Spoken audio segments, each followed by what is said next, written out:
Hello दोस्तों, तो यहाँ पर आज हम बहुत इंपॉर्टेंट वीडियो देखने वाले हैं।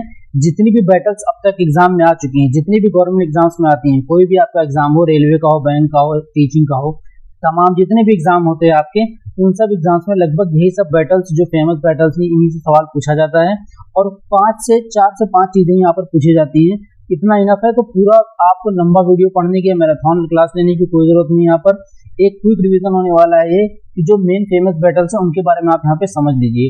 अब देखो, एग्जाम में 5 चीजें अक्सर पूछी जाती हैं कि कोई भी बैटल कब हुई है, कहाँ पर हुई है, क्यों हुई है, क्या कारण है, किसके किसके बीच हुई है और उसका परिणाम क्या रहा है कि कौन राजा जीता और कौन हारा। ठीक है, इससे ज्यादा कुछ आपको क्वेश्चन नहीं पूछा जा सकता है। बहुत रेयर चांस होता है कि कोई डीप से पढ़ के आपको क्वेश्चन देना पड़े। ठीक है, तो यहाँ पर इतना डीपली हम नहीं जाएंगे। मेन इंपॉर्टेंट चीज यहाँ पर हम अच्छे से समझेंगे। तो चलिए फिर स्टार्ट करते हैं। अगर आपको ऐसे ही कम समय में ज़्यादा तैयारी करनी है तो हो सके तो चैनल को सब्सक्राइब कर लेना ताकि कोई भी वीडियो आपका मिस ना हो यहाँ पर, क्योंकि यहाँ पर हम ज्योग्राफी से रिलेटेड, पॉलिटी से रिलेटेड, हिस्ट्री से रिलेटेड और तमाम जो भी एग्जाम्स में जो ऐसे परमानेंट जो क्वेश्चन हमेशा आते ही आते रहते हैं, ठीक है, उन सारी वीडियोज़ को यहाँ पर आप तक हम पहुँचाते रहेंगे। चलिए फिर फटाफट स्टार्ट करते हैं। सबसे पहली जो लड़ाई है वो बैटल ऑफ हिडस्पस, जिसे हम झेलम का युद्ध भी कहते हैं।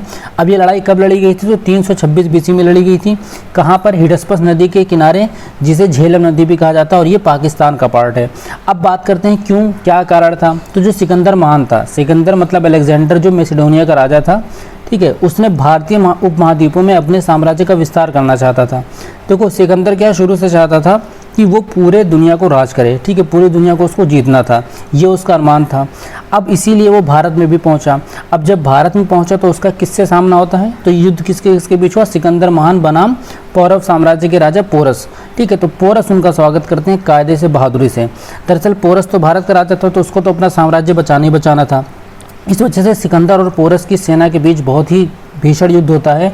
ठीक है, इधर अगर पोरस के पास हाथी की सेना थी तो सिकंदर के पास घोड़े की सेना थी। तो बड़ी चालाकी से सिकंदर नदी को पार करके पहुंचता है, ठीक है, और पोरस को चकमा देकर उनको हरा देता है। अब यहाँ पर देखो परिणाम क्या होता है कि सिकंदर जीत जाता है, लेकिन पोरस की बहादुरी से प्रभावित होकर उसे फिर से शासक बना दिया जाता है। दरअसल इतिहासकारों का मानना है कि अलेक्जेंडर ने, मतलब सिकंदर ने पोरस से जब युद्ध जीत लिया तो पूछा कि तुम्हारे साथ हम क्या सुलूक करें, क्या करें। तो पोरस ने उसको बहुत बहादुरी से जवाब दिया कि वही करो मेरे साथ जो एक राजा को एक राजा के साथ करना चाहिए। तो कहीं ना कहीं इस आंसर से भी सिकंदर बहुत ही प्रभावित हुआ था और उसकी बहादुरी को उस पूरे युद्ध में देखकर वह बहुत ही प्रसन्न हुआ, जिससे उसने उसको वापस शासक बना दिया और उसका साम्राज्य वापस लौटा दिया। ठीक है, तो ये थी बैटल ऑफ हिडस्पस की कहानी। अब दूसरी हम देखते हैं यहाँ पर कलिंग वार। अब ये जो कलिंग का युद्ध है ये कब लड़ा गया था? 261 BC में लड़ा गया था। कहाँ पर? कलिंग, जो कि अब उड़ीसा का पार्ट है। क्यों लड़ा गया था? सम्राट अशोक का लक्ष्य मौर्य साम्राज्य का विस्तार करना था। अब देखो यहाँ पर जो मेन रीज़न थोड़ा डिटेल में बता दें आपको कि जो मौर्य साम्राज्य था वो लगभग पूरे भारत पर उसका राज था, ठीक है, अशोक के टाइम से। लेकिन जो कलिंग पार्ट है, जो उड़ीसा का पार्ट है, ये पार्ट कभी भी मौर्य साम्राज्य का पार्ट नहीं बनना चाहता था। वो कभी उसके अधीन भी नहीं होना चाहते थे। यहाँ के लोग हमेशा मौर्यों से अलग रहना चाहते थे और ये चंद्रगुप्त के टाइम से ही चलता चला आ रहा है। और हमेशा हर मौर्य साम्राज्य का राजा इस एरिया को हमेशा ऑक्यूपाई करना चाहता था। क्यों? रीज़न ये है कि अगर आप इसकी जोग्राफिकल लोकेशन देखोगे तो ये समुद्र के किनारे है। इससे क्या है कि कॉमर्स ट्रेड के लिए बहुत ही अच्छा एक सेंटर माना जाता था ये, जिससे हो सकता है वहाँ की इकोनॉमिक ग्रोथ हो जाती। ठीक है, इस वजह से इस एरिया को जीतना बहुत ही ज़्यादा ज़रूरी हो चुका था, जिसको अशोक ने बखूबी अच्छे से समझा भी और उसको पा भी लिया। अब यहाँ पर देखो किसके इसके बीच हुआ था ये, तो मौर्य साम्राज्य अशोक बनाम कलिंग के राजा के साथ हुआ था।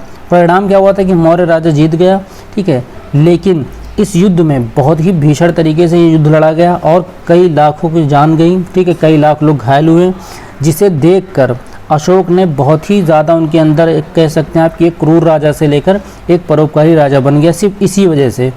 और फिर इसके बाद उसने बौद्ध धर्म को अपना लिया।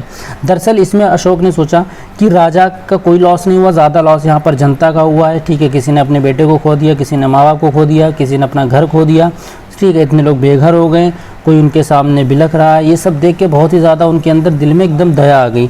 इसलिए इस वार के बाद उन्होंने ये एकदम निर्णय बना लिया कि हम अब कोई भी युद्ध नहीं करेंगे, जितना हो सकेगा हम बातचीत से भी मामले को सुलझाएंगे, या फिर अगर कहीं मतलब साम्राज्य को उन्होंने बढ़ाना नहीं बंद कर दिया।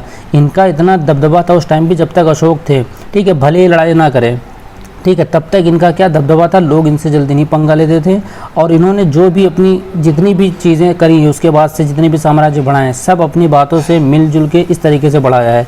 ठीक है, मतलब फिर दोबारा युद्ध नहीं किया। तो ये युद्ध बहुत ही लाइफ चेंजिंग युद्ध है अशोक के ज़िंदगी में। चलिए फटाफट हम देखते हैं नेक्स्ट, बैटल ऑफ सिंध। अब ये देखो बैटल ऑफ सिंध क्या, यहाँ से मुस्लिम इन्वेजन शुरू होता है। तो सबसे पहला जो मुस्लिम इन्वेडर होता है जो यहाँ पर रुका भी और राज भी किया है वो कौन है, मोहम्मद बिन कासिम, आपने सुना होगा। तो ये उन्हीं की लड़ाई है। अब यहाँ पर देखो क्या है, जिसे हम रासिल की भी लड़ाई बोलते हैं, कब हुई है, तो 712 ईस्वी में हुई। ठीक है, कहाँ पर हुई, सिंध क्षेत्र में हुई। ठीक है, जो पाकिस्तान का पार्ट है। अब ये क्यों हुई, इस युद्ध के दो कारण बताए जाते हैं। सबसे पहला कारण तो ये माना जाता है कि जो राजा दाहिर थे वो उमैयद खलीफा के साम्राज्य की कुछ महिलाओं को कैद कर लिया था। ठीक है, जिसके बाद एक महिला भाग गई जेल से और उसने खत लिखा खलीफा को कि हम यहाँ पर इस लोकेशन पर कैद हैं, हमें बचा लीजिए। जिसके बाद उमैयद खलीफा ने मोहम्मद बिन कासिम को भेजा। लेकिन दूसरा कारण ये बताया जाता है कि जो राजा दाहिर था वो उन महिलाओं को पनाह दे रहा था क्योंकि वो उमैयद खलीफा के चंगुल से भाग कर आई थी, क्योंकि वहाँ पर जो उमैयद जो खलीफा था उस टाइम वो उन लोगों को मार रहा था, उनके घर वालों को मार रहा था। इस वजह से वो पनाह लेने यहाँ आई थी। जिसके बाद उमैयद खलीफा के जो राजा थे उन्होंने मोहम्मद बिन कासिम को भेजा कि जाओ उन्हें वापस पकड़ के लेकर आओ या फिर उनको मार के आओ, और जिस राजा ने उनको पनाह दी उसे भी मार के आओ। तो ये कारण बताया जाता है। मेनली दूसरे कारण को लोग ज़्यादा महत्व देते हैं, बाकी अब इतिहास है, कुछ भी हो सकता है। चलिए अब देखते हैं किस किस के बीच हुआ। तो उमैयद खलीफा मोहम्मद बिन कासिम के नेतृत्व में हुआ और सिंध साम्राज्य राजा दाहिर के नेतृत्व में हुआ। ठीक है, तो ये तो हो गया हमारे यहाँ पर कारण की बात। अब अगर हम बात करें परिणाम की बात, तो परिणाम क्या हुआ कि जो उमैयद खलीफा ने लड़ाई जीत ली। ठीक है, मतलब मोहम्मद बिन कासिम की जीत हो गई। इस संघर्ष में राजा दाहिर मारा गया, जिससे सिंध पर उमैयद का नियंत्रण स्थापित हो गया। ठीक है, मतलब यहीं से आपका मुस्लिम इन्वेजन सक्सेसफुल हुआ। ये पहला मुस्लिम इन्वेजन है जो सक्सेसफुल रहा है। इसने भारतीय उपमहाद्वीप के कुछ हिस्सों में इस्लामी शासन की शुरुआत की। ठीक है, जिसने क्षेत्र की संस्कृति, व्यापार और धार्मिक प्रथाओं को प्रभावित किया। मतलब यहाँ पर इस्लाम का भी विस्तार हुआ। अब कुछ इतिहासकारों का मानना है कि मोहम्मद बिन कासिम के लाइफ स्टाइल से लोग प्रभावित होकर इस्लाम को अपना लिया। कुछ लोगों का यह मानना है कि वहाँ पर जो गरीब, जो गैर मुस्लिम थे या हिंदू थे या सिख थे, जो भी थे, जो गरीब थे, जिनको लोग समाज वाले उतना महत्व नहीं देते थे, तो वो लोग इस्लाम में कन्वर्ट हो गए। क्योंकि उनका राजा भी मुस्लिम है तो उनको फिर ज़्यादा लोग महत्व देंगे, इस वजह से भी ये कारण भी बताया जाता है। तो ये तो है कहानी बैटल ऑफ सिंध की। इसके बाद अगर हम बात करते हैं बैटल ऑफ तराइन की। ठीक है, बहुत ही फेमस बैटल ये भी है। अब ये बैटल कब हुआ था, तो 1191 ईस्वी में हुआ। और ये कहाँ पर हुआ, तो तराइन में हुआ, जो करनाल के पास है। ठीक है, हरियाणा भारत में। अब देखो यहाँ पर बात करें कि क्यों हुआ, तो जो घोर के मोहम्मद थे, मोहम्मद घोरी आपने सुना होगा। ठीक है, उनका लक्ष्य राजपूत साम्राज्य को चुनौती देते हुए उत्तरी भारत में अपने क्षेत्र का विस्तार करना था। ठीक है, मतलब ये भी एक तरीके से मुस्लिम इन्वेजन ही माना जाएगा जो मोहम्मद बिन कासिम के बाद हुआ। ठीक है, अब इसमें क्या हुआ कि मोहम्मद घोरी आते हैं और वो उस टाइम पर जो राजपूत के चौहान होते हैं उनको हराने के लिए। अब ये किस किस के बीच हुआ, तो घुरिद साम्राज्य के मोहम्मद घोरी के बीच में और राजपूत संघ के पृथ्वीराज चौहान के नेतृत्व में हुआ। अब इस युद्ध का परिणाम क्या होता है कि पृथ्वीराज चौहान युद्ध जीत लेते हैं, लेकिन वो मोहम्मद घोरी को जिंदा छोड़ देते हैं। ठीक है, उनको खदेड़ के भगा देते हैं और फिर उत्तरी भारत को सुरक्षित कर लेते हैं। अब इसके बाद जो होता है आपका बैटल ऑफ तराइन सेकंड। ठीक है, मतलब अब 1 साल बाद मोहम्मद घोरी अपनी तैयारी कर लेता है, आर्मी बढ़िया बना लेता है। उसके बाद वो वापस आता है, ठीक है, तराइन में, और घोरी मोहम्मद अपनी पिछली हार का बदला लेने और उत्तरी भारत पर अपना दावा फिर से स्थापित करने के लिए एक बड़ी और बेहतर तैयार सेना के साथ लौटे। अब ये जब इस बैटल में क्या होता है कि जो मोहम्मद घोरी होता है वो युद्ध को जीत भी लेता है और पृथ्वीराज चौहान को भी मार देता है। ठीक है, मतलब जो गलती पृथ्वीराज चौहान ने की थी उसे ज़िंदा छोड़कर वो गलती ये नहीं करना चाहता था। और इसी के बाद से मुस्लिम शासन पूरी तरीके से अच्छे से शुरुआत हुआ। फिर यहीं से आपकी दिल्ली सल्तनत पूरी चली और फिर ये काल पूरा ऐसे चलता रहा। फिर आपका खिलजी वंश, सैयद वंश, ये सारे वंश इसके बाद से ही चलने लगे। मतलब अगर बोले तो किसने नींव रखी थी, तो मोहम्मद घोरी ने नींव रखी थी, जिसके बाद फिर कुतुबुद्दीन को उन्होंने साम्राज्य दे दिया था जो उनका गुलाम था। इसीलिए इसको हम पहला वंश जो बोला जाता है दिल्ली सल्तनत का, उसे हम गुलाम वंश कहते हैं।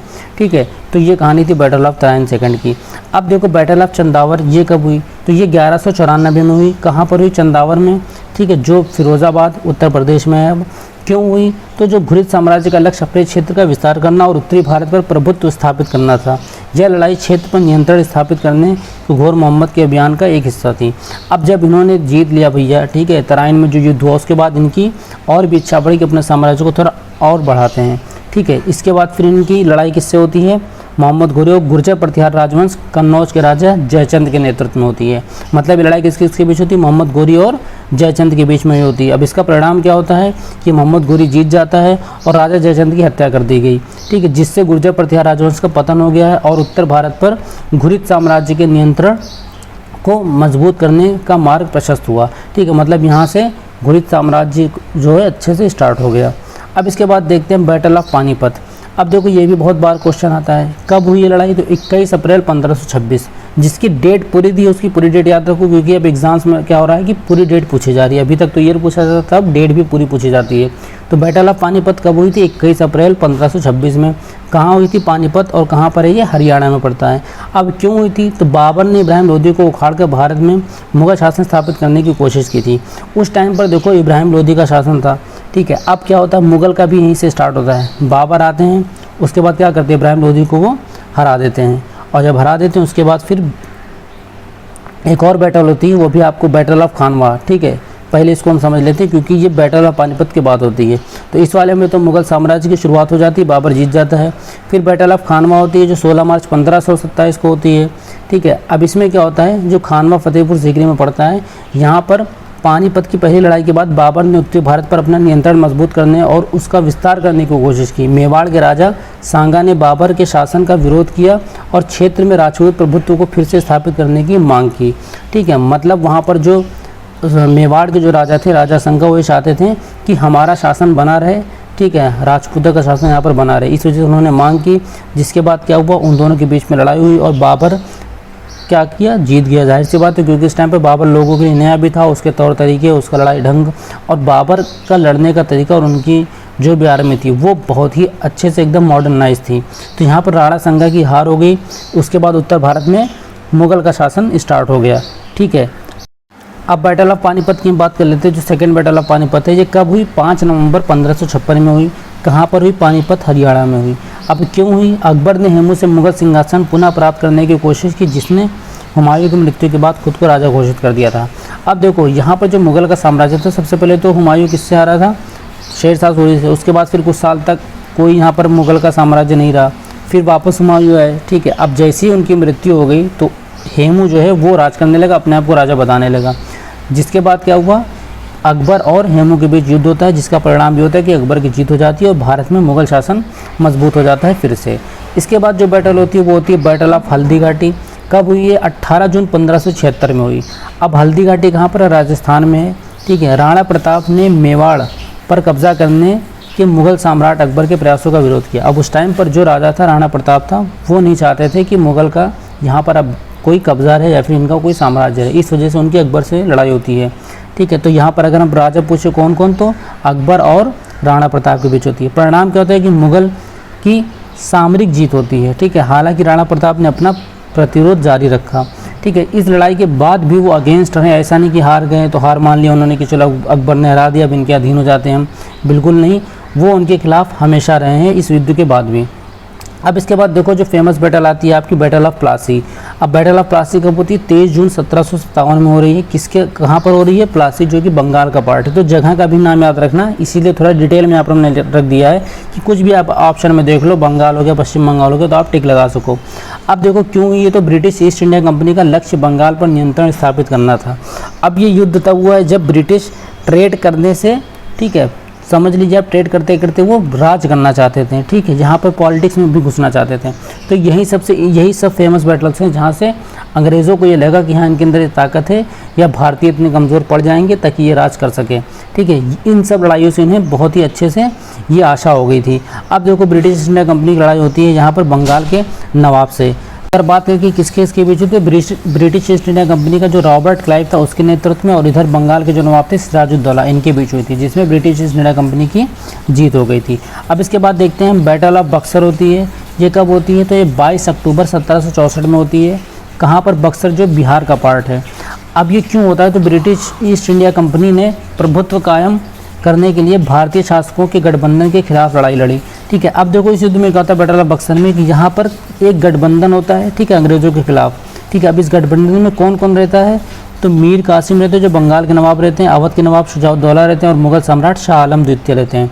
ये तीनों मिलकर वर्सेस ब्रिटिश का जो होता है, ठीक है, ब्रिटिश के खिलाफ ये लोग लड़ाई लड़ते हैं। अब इसमें भी क्या होता है कि ब्रिटिश की जीत हो जाती है, जिससे बंगाल और उत्तरी भारत पर ब्रिटिश नियंत्रण मजबूत हो जाता है। अब जब इतने लोगों को हरा दिया तो ब्रिटिश ने क्या किया, बंगाल पे भी राज करना चालू कर दिया। वहाँ की जो भी रेवेन्यू होगा सब कुछ उनको कलेक्ट करना है, ठीक है, वहाँ पर जो भी पॉलिटिक डिसीजन होंगे सब कुछ वो लेंगे। तो यहाँ से ब्रिटिश शासन थोड़ा ज़्यादा मजबूत हो गया। इस युद्ध के बाद से कहा जाता है कि सही मायने में अंग्रेज़ों का पूरे भारत पर समझ लिए एक तरीके से आप राज स्टार्ट हो गया था इसी युद्ध के बाद से। तो ये बहुत फेमस बैटल, इसको भी अच्छे से याद रखना। तो उम्मीद है कि यहाँ पर जितनी भी फेमस बैटल लगभग आपको कार्ड पता चल गया होगा, किस किस के बीच हुई, साल, इस सब चीज़ों को आप अच्छे से रिवीजन कर लेना। जिसको भी इसका PDF चाहिए तो आप कमेंट कर देना, वरना आप टेलीग्राम ग्रुप हमारा ज्वाइन कर लेना। आप डिस्क्रिप्शन में देखना लिंक होगा, वहाँ पर हम इसका PDF आपको शेयर कर देंगे। और अगर आपको इससे भी शॉर्ट में 1 मिनट में रील्स वगैरह के थ्रू भी जानना है तो भी आप हमारे इंस्टा अकाउंट को फॉलो कर सकते हो, या तो आप सर्च कर लो फैक्ट्स बाय हैदर लिख के आ जाएगा, और वरना फिर आपको उसका भी लिंक डिस्क्रिप्शन में मिल जाएगा, आप वहाँ पर देख सकते हो। तो अगर थोड़ा बहुत भी अगर आपको मेहनत पसंद आई हो, ठीक है, PDF पढ़ लेना। अगर और अच्छा लगेगा तो हो सकेगा तो चैनल को सब्सक्राइब वगैरह कर देना। चलिए फिर मिलते हैं नेक्स्ट वीडियो में, तब तक के लिए अपना ध्यान रखिएगा, बाय बाय।